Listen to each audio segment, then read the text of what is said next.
At Rivian Capital, we bring you the latest stock news each day. Please like and subscribe so we can bring these articles to you each day. Thank you. Today, October 14, 2022, why is Rivian stock down today?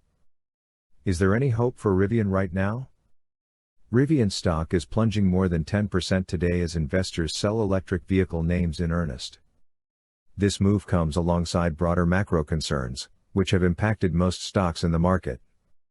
New consumer survey data suggests that inflation expectations could become embedded, leading to expectations of faster rate hikes. Rivian, Nasdaq RIVN, is one of the more disappointing performers in today's market. Currently down more than 10%, Rivian stock is getting absolutely hammered. Of course, Rivian isn't the only company on the chopping block right now. Investors are clearly in selling mode, with most major indices down significantly this afternoon. That said, electric vehicle makers such as Rivian are seeing some of the most violent downside moves. Much of this appears to be driven by macro forces. As most investors know, the Federal Reserve is on a mission to bring down inflation by any means necessary. That requires the use of tools aimed at cooling demand across the broader economy. Because the Fed can't solve supply chain issues, destroying demand is priority number one to bring prices down. For luxury automakers like Rivian, that's not a good thing. After all, the number of people that can afford a $70,000 pickup truck is limited. Accordingly, recent hot consumer price index and producer price index data has signaled that the Fed will likely continue its jumbo rate hikes through the rest of 2022. Today, some additional data was also provided to the Fed, signaling more potential pain ahead. Let's dive into what investors are watching today. Why is Rivian stock down?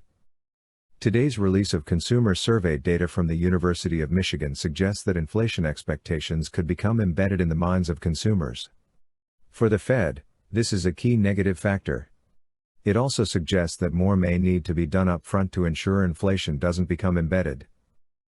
Broadly speaking, these factors don't have anything to do with Rivian. Most stocks in the market appear to be falling on the same news. Accordingly, it's likely to be a macro-driven market until proven otherwise. For Rivian, perhaps the only way out of this mess is to outperform expectations in terms of production and guidance. These are areas the company has stumbled in the past. But if Rivian can manage through this lower demand environment in a positive way, Rivian stock could have some impressive upside from here. The question is how low the stock will go before it eventually rebounds. Thanks for watching Rivian Capital News. Please come back tomorrow for another stock news update. Thank you.